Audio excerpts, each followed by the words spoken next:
Ento. Uona huyo msikana Robert anzo kumone msikana unzi musawashe. Ndiye andapa Murora. Hanzi ndiri kudzoka kuna Fred mkazi wake akafa akazvitakura ane pamuviri pane 9 months. Asi Fred kwese kwaari kufamba achitsvaka chakauraya murume wake, chakauraya mukadzi wake, ari kuudzwa kuti mukadzi wake akaita chipfambi chaakaita ndochikapa kuti nhumbu isumuke kumusoro ikazomugara pamwoyo akafa. Asi nhasi ndiri kuda kubudisa chokwadi chiri pachena, mukadzi waFred haana kuurayiwa nechipfambi asi akaurayiwa naamai vake apa vanonzi Musawashe Jim, ndo muroyi akauraya. Iwe kuna mondorora Murora. Iwe Musawashe Jim wakuita sei? Hanzi nasekuru ndiri kunyepa here kuti ndiwe wakauraya Murora. Sekuru msechuma yini? Taure. Isechimbo. Mutaure kuti uda kutaura kuti chi? Jini muroyi wacho. Takaibvisa unozoendera mberi kutaura. Sekuru pisai. iri kuita sei Chimbo? Kundipisa. Okay. Iri kukupisirei? Kundipisa. Iri kukupisirei? Uroyi wangu. Aidi bochoza zvakachochoza. Takanaka pamusoro.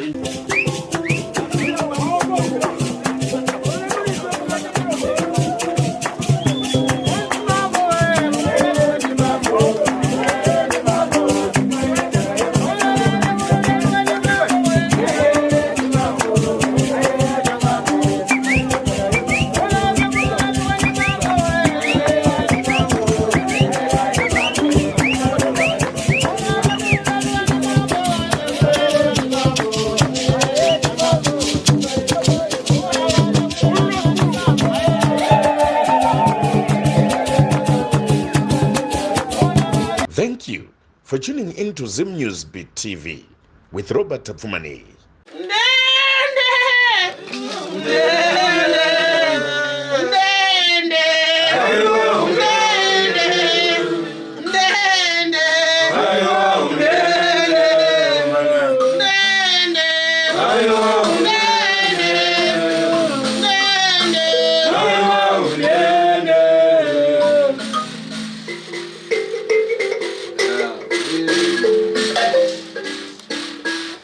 Baridani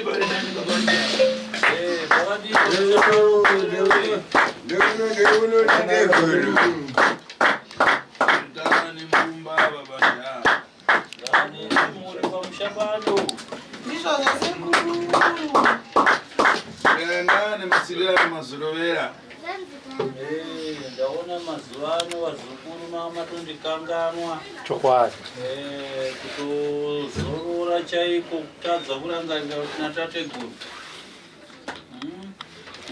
kanganwa kaimi mazuvano vazukuru mushaenda pachiguswa vasekuru ndatekurangana chokwadi zvinowanika mukurarama anana vakurava tatsungada kwachaira kubwerera kumunyu. Vamwe vanga vakufarisa vakutaura mashoko akashata. Vanga vakuti aiwa tasviro zvinazvisina rangosara zita chete. Mukati menyu mupwere munofarisa muchitaura zvamunongofunga. Iye chikuyangana zvangu da.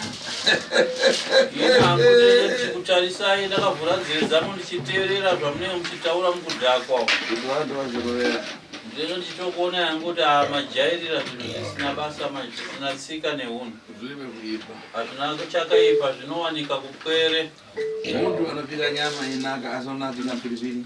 Zimwe pwere dzinongotaura zvadzisingazive zvadzinoreva zvakafanana nemunhu chaiye anobika nyama inonaka ndizvere vazukuru. Nyama iye yako. Asi unoona nyama iye yako chiiswa mhiripiri. Mhiripiri inonaka. Mhiripiri inovava saka kusanganisa zvinonaka nezvinovava zvinenge zvichingosangana zvinowanikwa izvozvo vazukuru. mapata nzito adzukuru wanga maita basa kupweredza.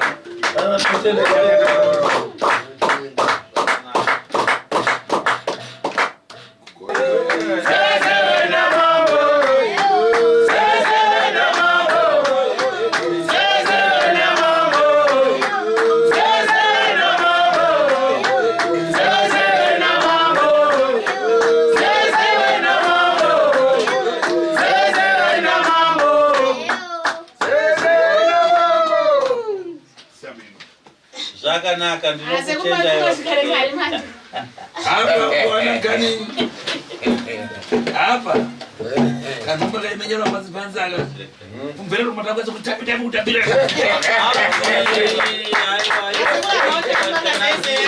Ndapata kana pano. Hata sekunda ndichizwa kunasonzwa kutapiriro musinga dzese dzaiwa. Bazokuri maimba zeze na mango dzonake. Kwanise kutaura nemi.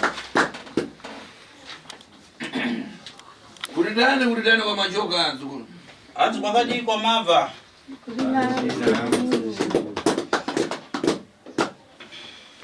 Hapa mrema tani pa ufamilia.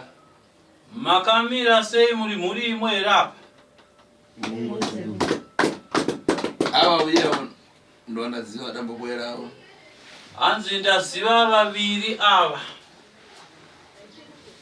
Ndivo vakambouya ava. Uyo mbandero sire. Anzi iwo musikana ndiwo unonzi Lucia kai wakamboya pano. Uyo ndema muna wako. Anzi waugere pedyo naye ndiye murume wako kwa. Stamwino. Hapa kuna gani ya wanda ndaikumbuka manje. Atabwerera nkani ya mwana huyo. Anzi na sekuru nawe yenyu yamakavika pano ndairangarira. Iwe Lucia wakauya pano nemurume wako Lastenu. Mwine nyaye kamwana kenyu aka kairwara akasha Shalom. Ndizvo. Mazora tichikurangarira here. Hapa mwana yafuna kuikwa ndeke. Hapa ngana kwatame. Hapa arupatame ni maziviyani. Ani makauya nemwana uyu takaita dare rekurwara kwake mwana uyu anga achida kupengeswa. Zvamakauya panapa mwana anga asingagone kufamba kawo. Hanzi zvasei mazuva ano akufamba here? Akufamba sekuru. Mvaiva vaiva makangoti kamushonga uye vatakanoshandisa. Makangoti tinoshandisa. Pasene kubira ngana kwatame. Hanzi ko paenda kakuti ndoda kurapira mwana wenyapore anofamba. Mimi makandivembisa makaita nharu sekuru afambe ati makaita nharu makasazvitenda kuti mwana wenyu anofamba. Takaitisana bheji munomu kuti mwana wenyu akafamba muchandipa mari. Achindipai mari yacho makareva kuti sekuru akafamba mwana tokupai mari ndoenda. Wabwana nasaka rakubirika. Vamauya nesaga remari makati asekuru tinokupai mari kana mwana wedu afamba. Vandu wale tasva afuna saka rakubiri manje. Hanzi uyai nesaga remari ramukandivimbisa kuti munondipa kana ndaita kuti mwana wenyu afamba. Chabwino. Zvakanaka tinotenda kuseka naika vazukuru. Apa ndikayangana ngane yanu kai. Nazvino hanzi ndakacherechedza nawe dare renyu ramafambira panapa vazukuru. Iwe uyo mkuru wakati Iwe Lasten. Hanzi uyu mukoma wako here wakagara pedyo naye ari kunze. Wangu ni mkoma wangu. Asi ndikayangana kani yandu kuyangana kwa ime ndikayangana na msodzi. Tangweranyi. Hanzi ndisati ndataura zvakawanda ndiri kuona misodzi pane mukoma wako wakagara naye pedyo chii? Kani ya mkaza nafizei? Hanzi ndaona misodzi iri kuyerera pamatama pako. Ndeye kuchema mukadzi. Ndaona mukadzi wako akafa Esther. Iwe Robert. Sekuru. Robert. Uona ngani. Chele kuti ime muri bemeso zvironda izvi. Hanzi pane nawiri papa chetongoti mama na Robert amukwanise kuona zvakavanzika. Una meso uchiona zvandikuona pasipedzi wangu wedotseka. Hanzi dai maziso yako igona kuonawo zvakavanzika sezvandiri kuona pagirazi rangu adai watotanga kare kuseka Robert. Uona ngani yandu kuona pasipedzi wangu? Hanzi pane nawe yandiri kuona iri kubuda pagirazi rangu iri. Pana kani zitatu zipanda. Hanzi pane nhau nhatu dzandiri kuverenga dziripo pamhuri iyi. Ndifuna ngoti apa ndisakumaliza. Hanzi ndiri kuda kungoti apa nhau nhatu idzodzo ndochizotanga kudzokorora ndichitsetsenura. Uona uyo na uyo mkuru na mwono. Hanzi uri kuona vakomana vakagara pedyo nepedyo avari kwekuvamba pane pedyo nemwana uyu. Mukoma nemunin'ina. Uyo mkazi wake muroora musha. Uyo mukadzi akagarwa pamakumbo nemwana uyu. Muroora mumusha. Murume wake ndiye waagere naye pedyo nayo. Mama ndo mama arapasha. ava amai ava vakagara pakati apa amai varikuoneka vakapfeka heti chena ndivo amai vevakomana. Ndizvo. Imwe ndizvo ere? Hanzi ndizvo ere? Ndizvo sekuru. Chabwino. Ndimona gutsa. Hanzi ndiwo unonzi Musawashe. Ewe. Jim. Ndiri sekuru. Uona uyo urabanya pakonde pacho. Mwana wanzadzi yacho. Hanzi mukomana uyo ari kwekupedzisira anonzi Francis Jim. Mwana wehanzvadzi yaMusawashe Jim. Apa ngani apa? Uyo rakuyamba. Saka nhau iripo ndeyekuti pane mukomana uyo dangwe raMusawashe Jim akagara kumavambo. Apita profita uko na uko na kunyebezi uko na uko adabwa nazo kana kubwera waita kuno abwera achita kati ndopita aita kata kakatiziwa. Afamba kwakawanda kumaprofita nekudzin'anga ipo payapa achiedza kugadzisa nhamo nematambudziko zvaari kusangana nazvo mumusha. Kunoko atozongouyawo zvake zvekuita seari kumanikidzwa asi moyo wake wakatoneta nenhau dzekufamba vachigadzisa zvinetso zvemumusha. Apa iyo ndikakuyangana shama. Iwewo Freddy ndinoda kuti ushame. Pane zvandiri kuona kuti shama mukanwa mako pane zvanoda kutaura pauri. Washama. Uona wewe? Robert Adzi kuona mukomana mukazwanga na kwese achivhara mukamwa. Kwese kwaifamba kupanda kuone adauzwa kuti mukazi wako chidaita kuti afe akarina patupi adaita ukuta. Saka mimba idakwira kutsogoro unokana ukuta. Uyo mukomana anonzi Fred ndapanzwisa sekuru. Hanzi mukomana anonzi Fred uyo anova mukomana mukuru mwana waMusawashe mukomana mukuru anonzi Fred uyo.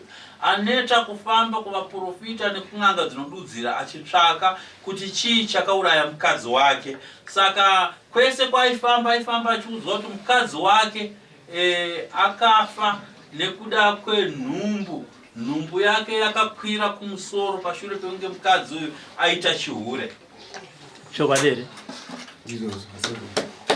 Akana wewe na zvino ndo zviri mutima mako. Kana kusvika pari nhasi uno Freddy aripo kutova nechokwadi chekuti mukadzi wake Esther akafa nekuda kwechihure. Ndizvo zvasekuru. Saka apa ngani apa?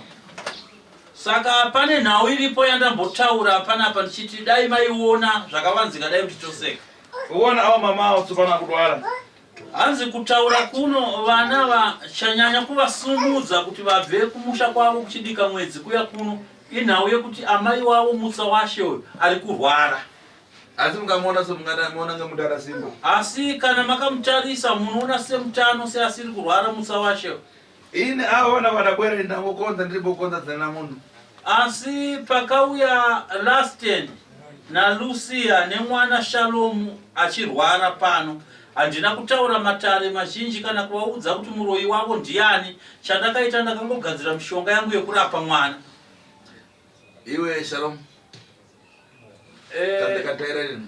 Lucia ndongurwa. Alright, iwe Lucia mai Shalom. Tsopanopa iwe unodamba mafara achifamba achirevaka. Uyu akufamba achitaura ega kuti ine mwana kundiremera chani chani. Mwana wachani kuremera mama.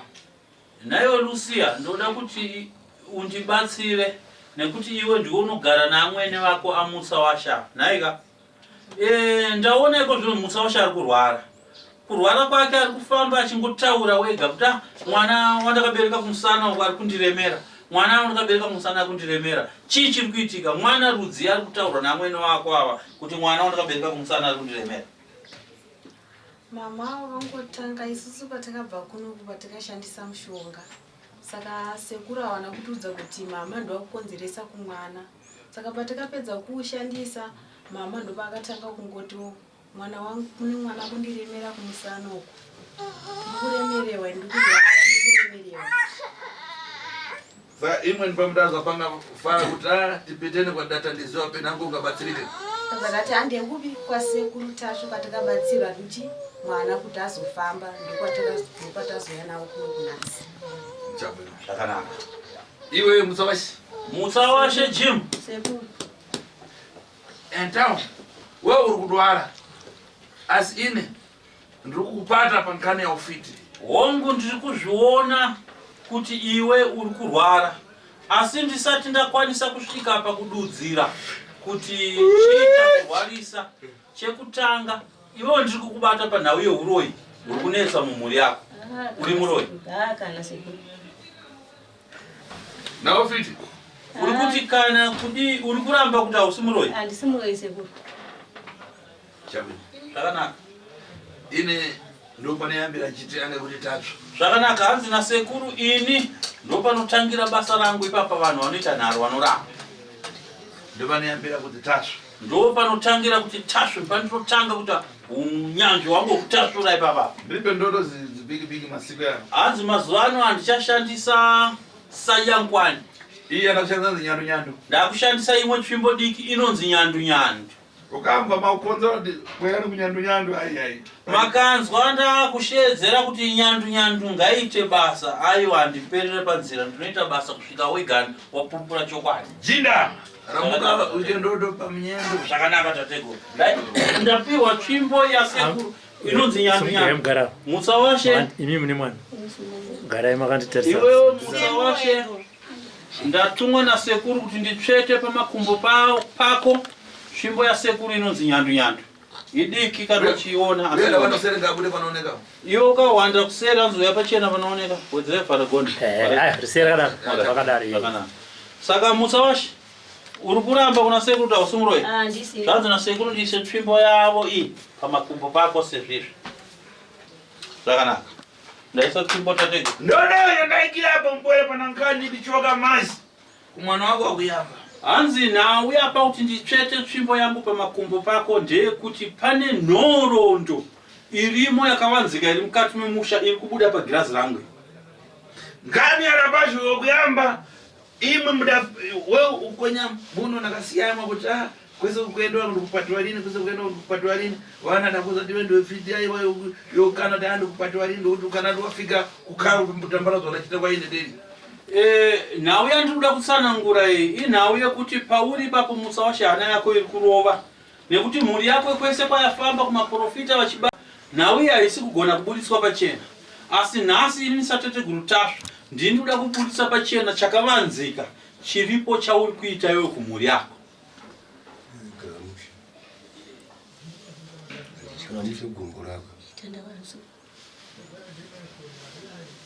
Apa ngani uona apa nandanyamara ndofuna pena kucheza kuno. Okay, entawo. Uona uyo msikana Robert. Robert hanzi uri kumuona musikana anonzi mutsa washe. Ndiye andapa muroora. Hanzi ndiri kudzoka kuna Fred mukadzi wake akafa akazvitakura ane pamuviri pane 9 months. Asi Fred kwese kwaari kufamba achitsvaka chakauraya murume wake, chakauraya mukadzi wake, ari kuudzwa kuti mukadzi wake akaita chipfambi chaakaita ndochikapa kuti nhumbu isumuke kumusoro ikazomugara pamwoyo akafa. Asi nhasi ndiri kuda kubudisa chokwadi chiri pachena. Mukadzi waFred haana kuurayiwa nechipfambi asi akaurayiwa naamai vake apa vanonzi mutsa washe Jim ndo muroyi akauraya. Iwe kuna mondorora murora. Iwe mutsa washe Jim wakuita sei? Hanzi nasekuru ndiri kunyepa here kuti ndiwe wakauraya murora. Sekuru yomubvise tsvimbo yangu. Taure. Bvise tsvimbo. Mutaure kuti uda kutaura kuti chi? Zviri muroyi wacho. Takaibvisa unozoendera mberi kutaura. Sekuru bvisai. iri kuita sei tsvimbo? Kundipisa. Okay. Iri kukupisirei? Kundipisa. Iri kukupisirei? Uroyi wangu. Aidi bochoza zvakachochoza. Zvakanaka pamusoro indibvisira mwana kuti ndipfure. Zvakanaka. Takabvisa unoendera mberi kutaura. Sekuru. Iye kanyamare. Zvakanaka. Hanzi nasekuru handisi kuda kuchimbidza kutaura. Kana wakungobvuma chete handega kutaura ndini. Kupinda modapinda wewe. Hanzi ndiri kuda kutsanangura nemo maukafamba namo neuroyi hwako. Iwe Fred kuzere kuti unoenda paya mukadzi wako. Fred uri kuzviziva here kuti mai wako mutsa vanhu vakauraya mukadzi wako? Hazvisi. Hazvisi. Muri kuti hazvisi chii? Mai havasi vakauraya mukadzi wangu. Alright, okay. Ukurapa? Mukadzi wangu inini akafa nechihure. Ndozva ndakangopinda mupfungwa dzangu akafa kwakaita nechihure. Kubva ipapo kusvika nanhasi ndasati ndatomborora. Ndozvakatongisvibisa mwoyo kana kuroora chaiko chaiko. Handitomborora. Ana Vincent Benjamin Doshi. Mukadzi wako akafa 2002 ke? kusvika masiku anokana kwatira kusvika pari zvino usati warora Ansati. ifuna upate ana yako katatu hai ndoda kuti ubate pachipfuva pako katatu ndosumudza sumudza ubata futi ya ifuna utaure kuti ndamirira chokwadi hai ndiri kuda kuti utaure kuti sekuru ndiudze chokwadi Sekuru ndiudze chokwadi mama wako ndo adauraya mkazi wako hanzi amai vako ndo vakauraya mukadzi wako Esther chidateri chitereresa ndikuvhure maziso ndingayangana mama wako ufitira kuti adauyamba chinchino ufitira arapasiwa kare kare atena avoachi hanzi uroyi pana amai vako muzukuru hauna kutanga iko zvino wakatangira kare kare amai vako uroyi vakaupiwa nambuya vavo amai vababa vainzi Janet Jim wazvinzwa uri kuzvinzwa iwe mutsa washe Janet Jim unomuziva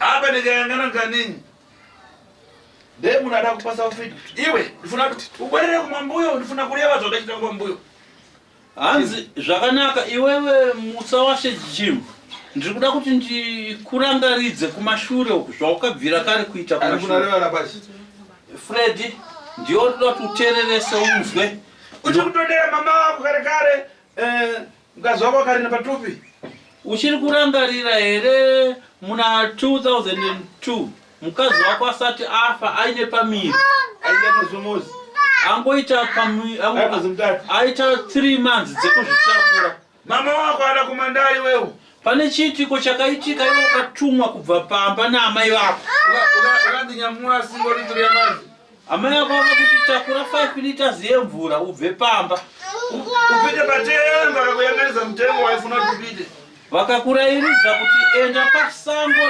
rakadai pane muti wakadai muti uyu ndo pandikuda kuti uende pamuti iwoyo uyo muti ukananga mukombe nakamutiko pamuti iwoyo paiva nemukombe nekamugoti zvanga zvagara zvaiswa naamai vako ipapo wewe ukaudzwa kuti single deer uri kutengo wakaudzwa naamai vako takura 5 liters yemvura wakasvika pamuti iwoyo uri pasango unoona pane kamukombe karipo wopota uchiisa mvura mukamukombe kako uchingonwa mvura chete upedze 5 days uri pamuti iwoyo uchinwa mvura uchiri kuzvirangarira here midira uri kudzuru usiku uchirara pasi kana ari masikati zvezvezve mai vako vakakuti unonge uri mumuti kana usiku woburuka mumuti worara pasi pemuti iwoyo kana kwachena wokwira mumuti uchinwa mvura yako nekamukombe kwakawana pamuti iwoyo uchiri kuzvirangarira here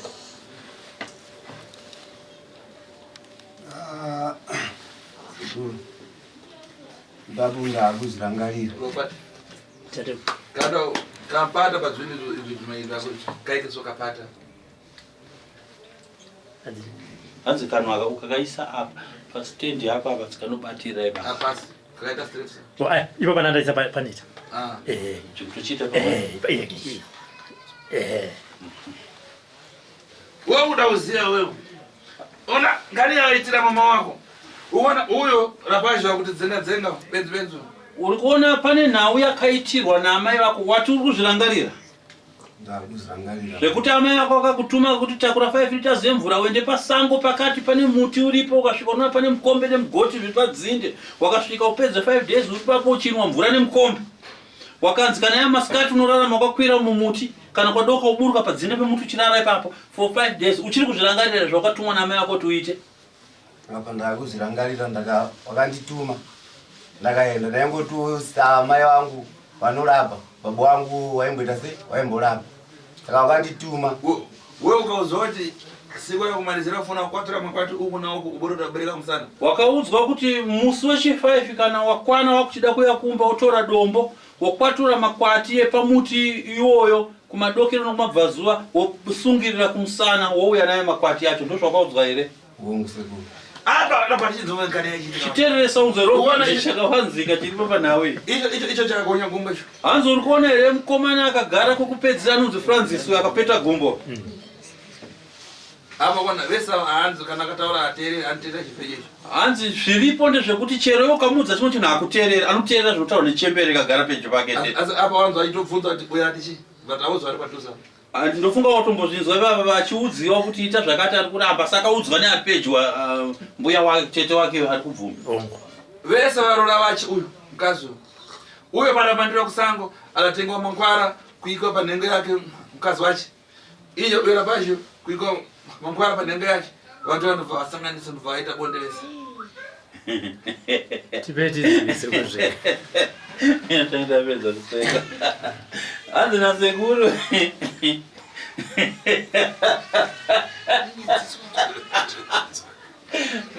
Kutanga kuzvitaura. Hanzi uyo mukomana paakatumwa kusango kuti aende kunoita zvakanzi anoita kusango.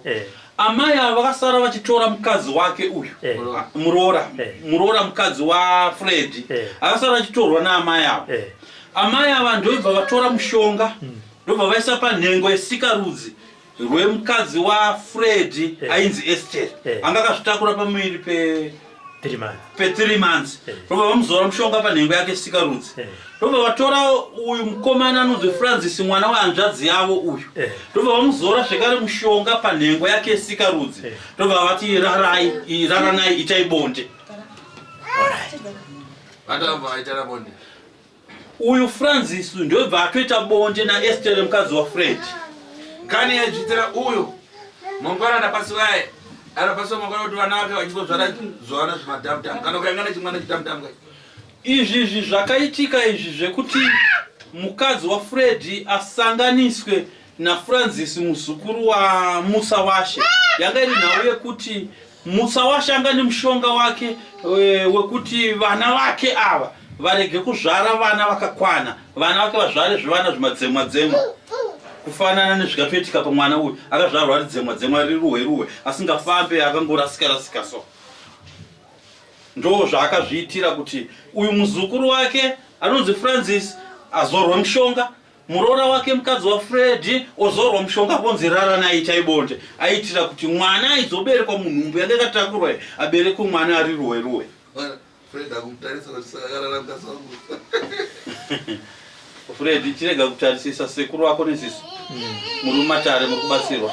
Ukaona uyu takufika pakufirisira kwamkazi wake manje. Ndakuda kuzokutsanangurira chii chakazoitika kuti Esther mukadzi waFred uyo pashure pekunge aitiswa bonde nasekuru mwana wehanzvadzi yamai ava.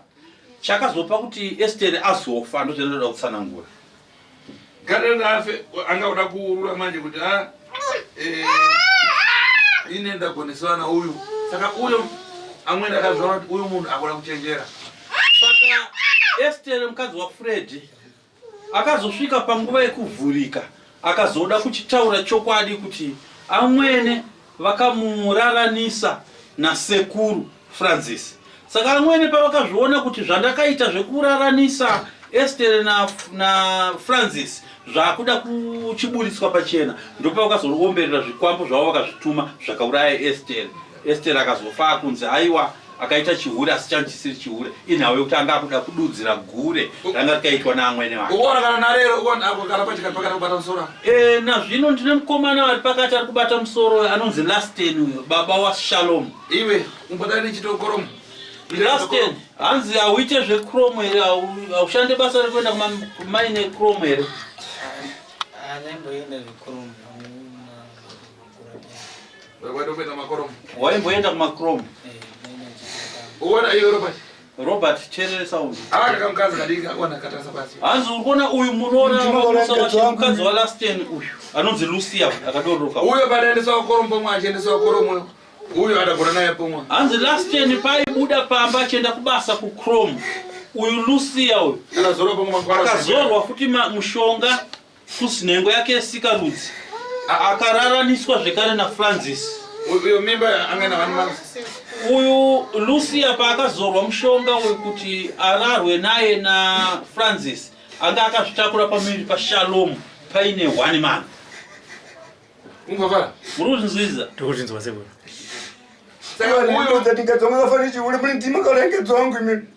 Ndima kalengedzwa wangu imimi wanondutselengedzwa kafani chiule. Iwe waramba ukati hazvisiri. Waramba ukati aiwa amai ava Zikama havasiri. Murumatari. Uona nganiyo. Awenzi nawe ndiri kutaura. Chikuti last year paenda kubasa ku Chrome. Amwene vaisara vachizora kuti mushonga panhengo yemurora wavo Lucia. Vomuraranisa na Francis. Apa uya akafa. Apo Esther. Saka iko zvino Esther akafa nekuti anga akuda kududzira chokwadi. Apa regati zvere kuna uya aripo paground. Saka Lucia aripo akazorwa mushonga panhengo yake sika rudzi.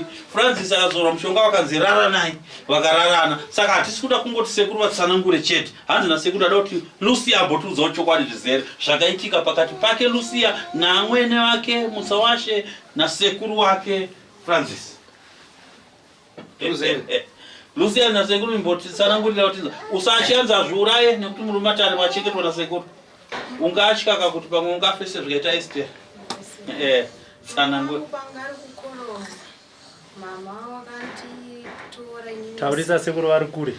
Murume wangu ari kukoroma. Mama wakanditora inini na sekuru. Ndobva watishiedza bva anditi zvoni zvomurora veikuno vandagara. Mama ndobva watora roko rwangu vakubatisa panyumba.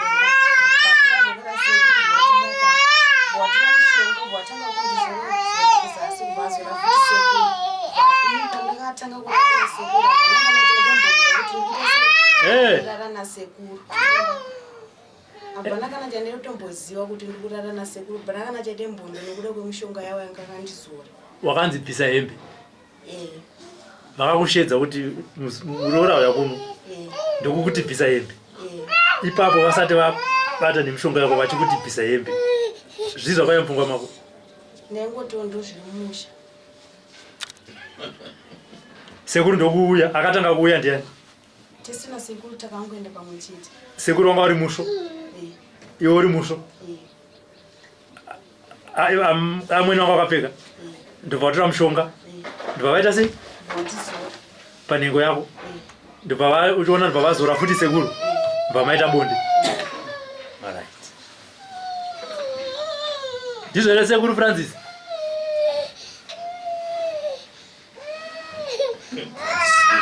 Sekuru Francis? Amuzvizive? Sekuru varamba kalusia? Wakana tivunze tete. Tete? Ichokwadi here chataura nemuroora? Ichokwadi sekuru. Tateda. Mirai ipapo. Darere una sekuru. Uona ngani? Unoona ngani panangani zitatu. Hanzi ndataura kuti panhau iyi yedarere vazukuru pane nhau nhatu. Uona uyo akadika kana utamkala pasha. Hanzi urikuona here mukomana mudikani last year. Akaenda pabasa agare. Kana iko zvino akaemploya pabasa akawana basa haagari pabasa basa rinongopera 2 minutes. Asi nchita newana. Asi basa anotoriwana. Mama akabora kumwe anotona rasha kufunya sero ulidzima so mvura so utsiya kabuda anobva akandira mwana akakutofunga mwana wabasa awana kusala achibira nakushona. Nanhasi uno amai ava vanoti kana vafunga kuitisa mhuri mabasa avo ekuti vaitane mabonde amai ava vanongoenda pamba pemuroora.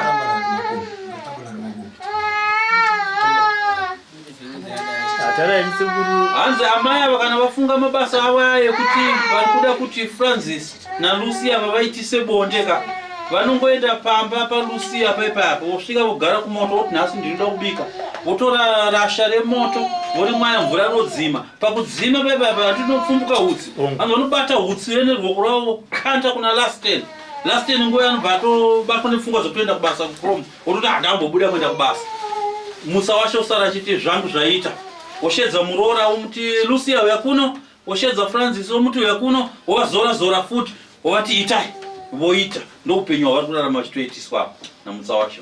Lucia muri kuita here bonde pese murume paanenge asipo? Taurisa hatiso zvinhu.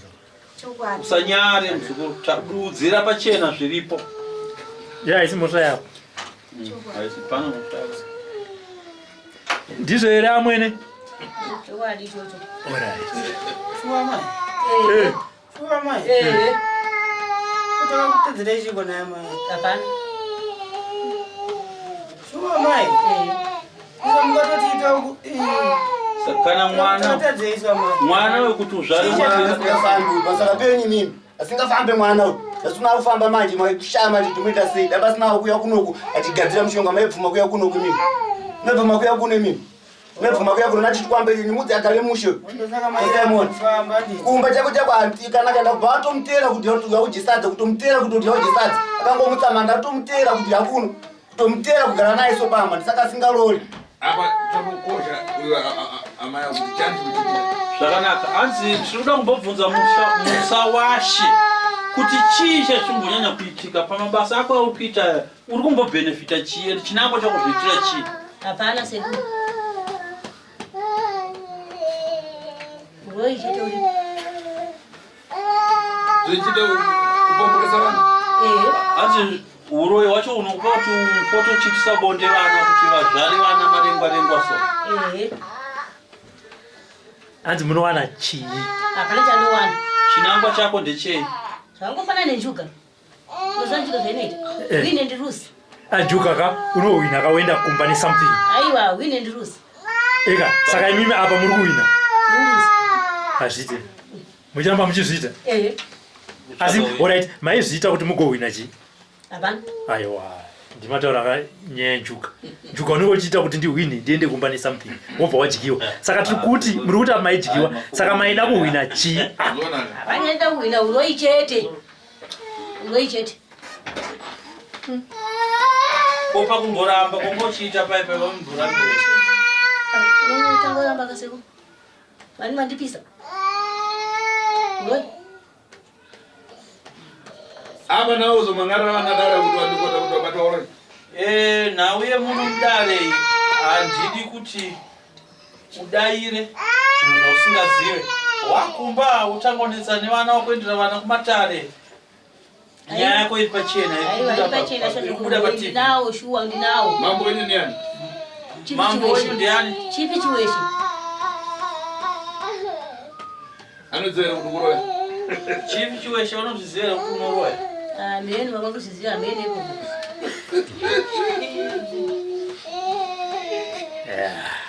Unomba mateka. Ndishandisa. Wao ndo ndishandisa. Mase kuti nolima isusu kulima chakufoja kulima but wana chitoro wana akuita zvinhu zvavo but kana chanotenga mara chacho kana chatinoshanda chinobata chacho hapana. Iwawa azobade njuga wina ruzi. Asi inini uri kuti munorima chaizvo asi hapana chamunobata? Hapana kana chatinombobata. Alright, mubvunzo wangu uri kuti wakambofamba here kwawakaenda kumaprofita kana kune mamwe matare ukabata amai? Takafamba kuise takatoenda nemwana tikatombofamba kupikana kumbobata tina bhira tombobata takatofamba kusvika ndakasvika pakuneta. Okay, mubvunzo wangu wanga kuti uzodzokera paipa wabvunzira sekuru unoziva here kuti amai yako ndovakauraya mukadzi wako uchibva waramba. Saka ndanzoziva kuti kwamakaenda matare manga musingaitisi musingavabari musingaudzi chokwadi. Aiwa pakanaka. Apa lero wadziziva ka? Iko zvino chokwadi wazochiziva ka? Apa ndakudziziva. Bata ana yako katatu.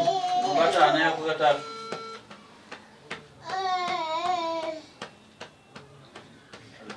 Saka naye Lucy. Ita chokwadi ndanacho. Chokwadi ndanacho. Yo waimbodza here murume kuti ndizvo zvatiri kusara tichiita kana waenda kukurumba? Nasingambomudzi nengoti ndozvimusha. Uchiziwanza pesa pandi. Nengotiwo ndozviri musha saka ndasingakwanisi kusvika. Chirewe isu maizite sewona. Aiwa. Ipo pandichaziva kuti mwana wacho ndewangu here. Anonzi ari murume wako? Ndichaziva here pa. Lasten. Ushairi kuna amai yako. Wabvunze mubvunzo yauri kubvunza mukadzi wako amai yako. Mira. Mubvunzo yauri kubvunza mukadzi wako bvunza amai wako. Mai muchizvitire. Saka mwana wacho ndewangu here. Ndikipapa ndochengeta nchiti ndewani mwana. Asi wako ndewangu. Kuti ndewenyu kuti. Mpindure Lasten. Hanzi muri kuti ndewenyu pakuita sei? Muzukuru wangu usho. Ndemudzi wemwana. Ndisingaziva mwana. Koiwo murora paitika zvese zviyo chakutadzisa kuudza murume wako chi? Nengotiwo ndozviri musha nekuti murume wangu wacho ndaimuda muchebeza. Alright. Pane shoko rabva kuna amweni wavo. Zvanzi mwana wawakatakurawo ndewasekuru wakagara apa. Chokwadi iwa ndikwete? Amweni aitombondudza chokwadi. Saka muchibva pano tikakuti unogara nemurume wako akupa mwana unobvuma? Handikwanisi. Unoda kugara naye?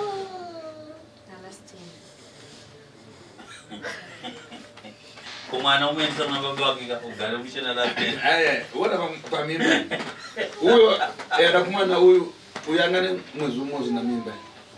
Zvakanaka chinzwa imazwi ari kubva mudare kuna tateguru. Hanzi iwewe Lucia paukazosangana na Francis wanga ugara wazvitakura kare waita pamuviri pane 1 month pari last day. Mwadinzwa?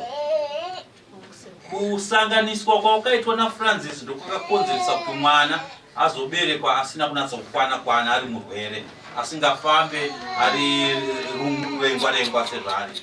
Wazvinzwa? Asi mwana wanga watomusika kare, angatosikwa kare munhumbu mako na last day. Uyu Francis akasika urwere chete pamwana urema. Saka Francis airara nevakadzi vevakomana vese vari vaviri. Hanzi natateguru ichokwadi ichocho. Imbobvunzaiwo kuna Musa Washa kuti ndozvaaita here kuvaroora vake vese. Varoora venyu vairara naFrancis vese here vari vaviri? Chokwadi. Uyu muroora mukuru ukamura here. Saka muroora mukuru tazwa kuti ukamuraye, mbotiudza chakapa kuti umuraye chii? Muroora kuti ndimuuraye. Aida kuona kurefu. Ndisandakamuuraye. Aida kuona kurefu. Saka chinangwa chaukaendesera chinangwa chaukatumira Fred pamuti uyoyo chaiva chei kunze kwekuti usari uchiitisa bonde mukadzi wake? Chinangwa chandakamutumira Fred mutora mushonga wangu wandakasiya ipapo ndigadzire nhengo dzemuzukuru wangu. Iye anga asingazvizori ndo zvandikutura.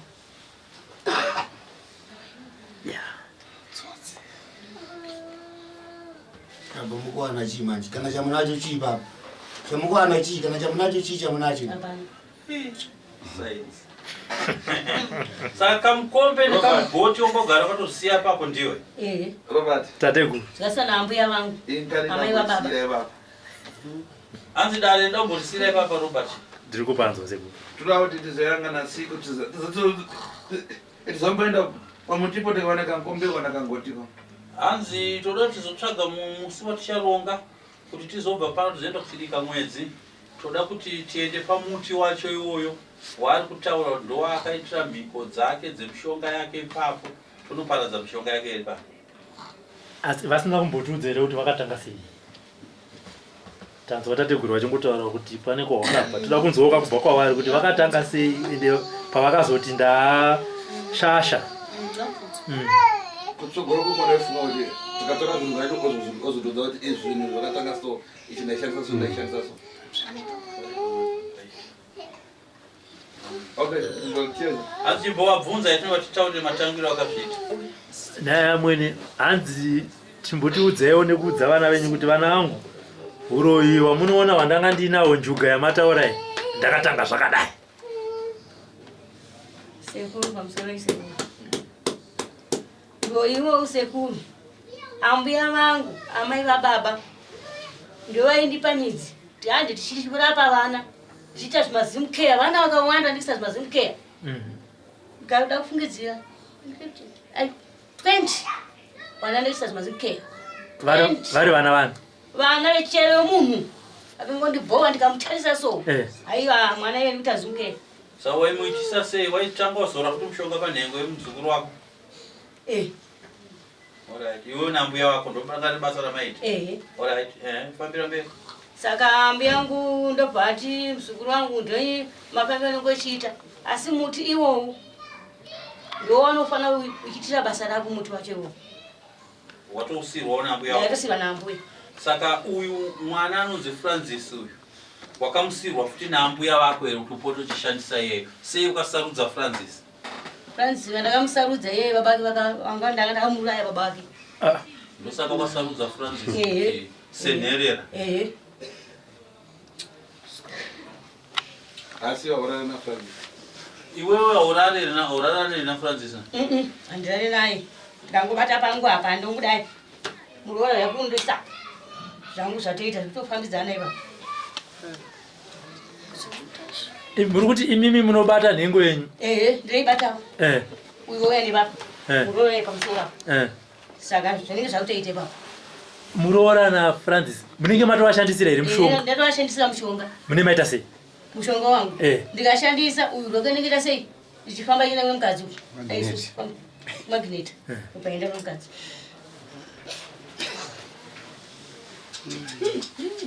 Mati munonzani zviya? Mutsawashi.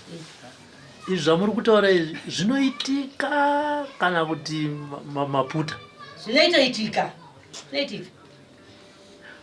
Kuvana venyu makavaita sei? Tangai na Lastin ari padhuze. Uya ndimukwanisa. Inda. Ndamukadzi wake ndo. Ko pamunomuitira mushonga wobva aenda kukuromo. Uroika. Saka munomukwanisa. Handimukwanisa. Sei musingamukwanisi? Awoni zvanendichiita. Ko uyo mukuru? Vese ndivaita chidzimira vaone. Ndivaita chidzimira. Avaoni. Uyu makamita sei muzukuru? Handimukona kuti akavitawo kunge izvo zvezvi. Akuita zizimukira futi kare ndichakutedzera pandikuita ini. Saka makambira kuzosiyirani nokuti makasiyirwa nambuya yenyu. Mada kusiyirani? Hapana munhu ndichasiyira. Aiyo. Makambira kuzosiyirani kwete kubva nhasi. Asi pama makaronga apa musati mabatwa kuti. Saka batwa ndaida kusiyira uyu. Ye Francis.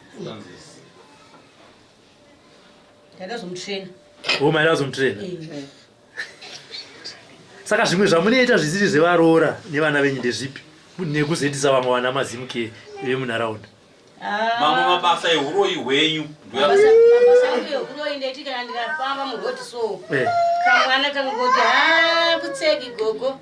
Nokuti handakubata manero. Ndakaendera manero. Mukaita sei? Ndakashandisira mushonga.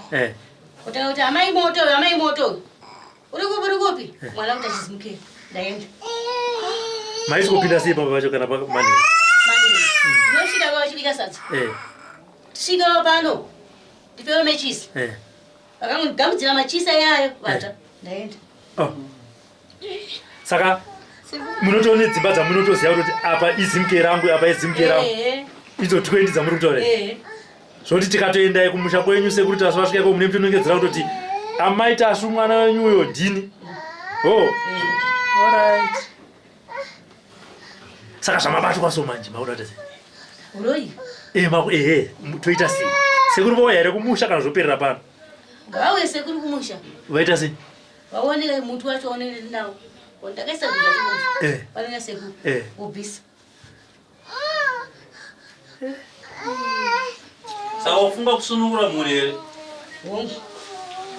Ko mwana uyu wakaitira chizimukeya Shalom uri unomuitira sei? Akangoti tarise chete aita munjai. Akaita sei? Akangoti tarise papa. Uchaona zvanenge achiita aita munjai kana. Mutarisika imi. Shalom.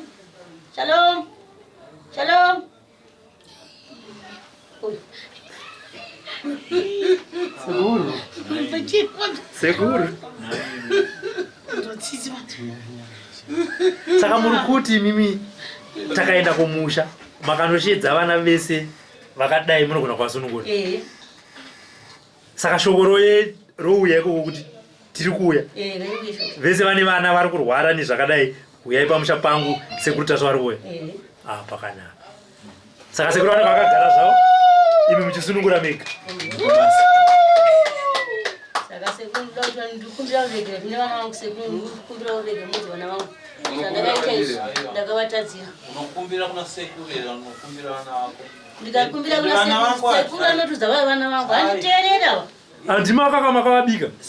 Seni zvangu handikubvumira kuti ukumbire uregerero usati wafaradza zvikwafu zvako. Usati wavasunungura uyo akunda nakatsvaga basa achawana basa. Uyo kana kuti arore futi afunge zvekuroora haachatomborora. Tikuti tikuregerere usina kusunungura mwana. Ndowasunungura ipapa. Hanzi ndakasviba moyo. Rega ndiwasunungure. Ready. Iwe Fred. Dauti uroore. Iwewe. Ukunza. Chipapa uroore. Last ten.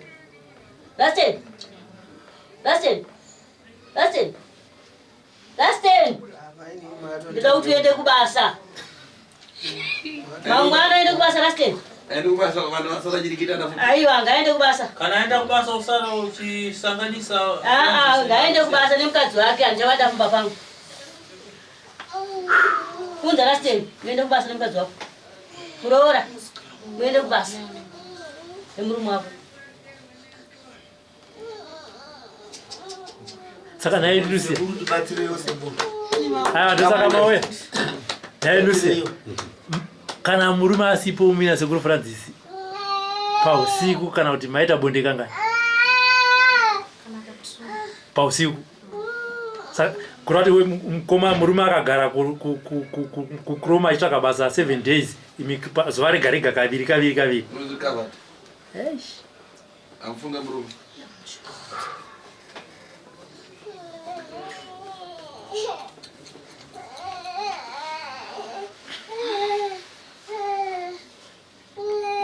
Mune mombera na amutsawashi. Andile. Mune. Hapana. Sawa mabasa aikupa chini. Hapana.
Baba Francis makaora ere.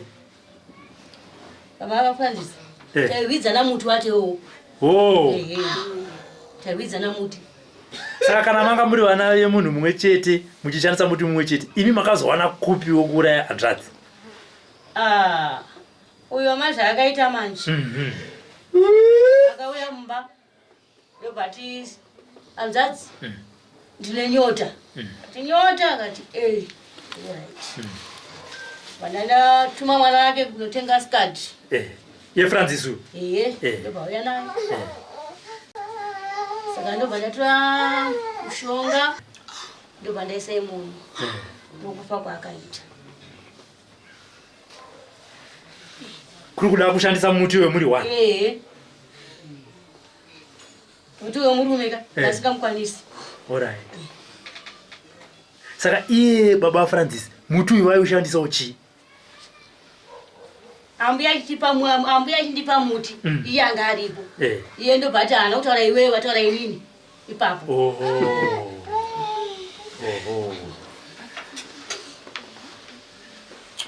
Chabwino kani kuchi mumare mukabira. Zvakanaka nhau dzakafanana idzi nhau dzinonaka dzinovaredza nzeve kuti tirambe tidzinzwa asi hadzipere. Vanangu vari kurira nadzo. Vamwe vari kutochema nadzo nhau dzekunze kunosvika kuedza tichikurukura nhau yedare iri rimwe chetero.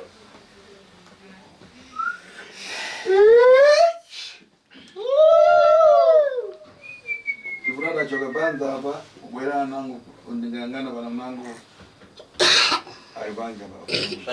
Saka ndichada kuti vazukuru ava pari zvino tombomirira pano dare ravo vombobuda panze unopiwa mushonga wokugeza tichizoronga kuti ndirini patichawana mukana tozoenda kumuti uyu tonoparadza mbiko dzavo dziri pamuti iwoyo then toita kuti vanoda kusunungurwa vosunungurwa vorarama zvakanaka vanava. Nhaika tine mumwe musikana ari panze apa ouya apindewo.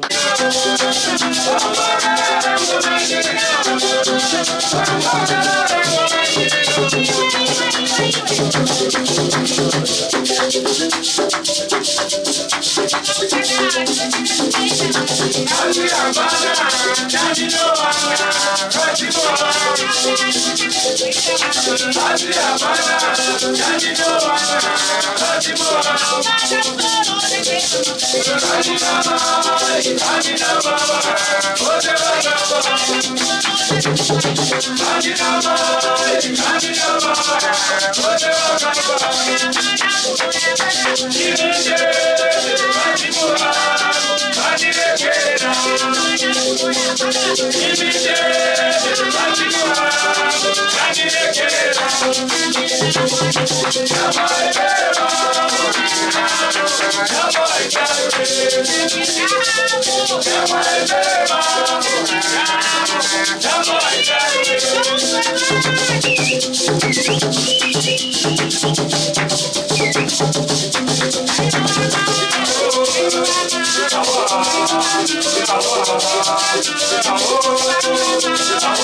For these and more stories, tune in to Zim News Bit TV with Robert Tafumani.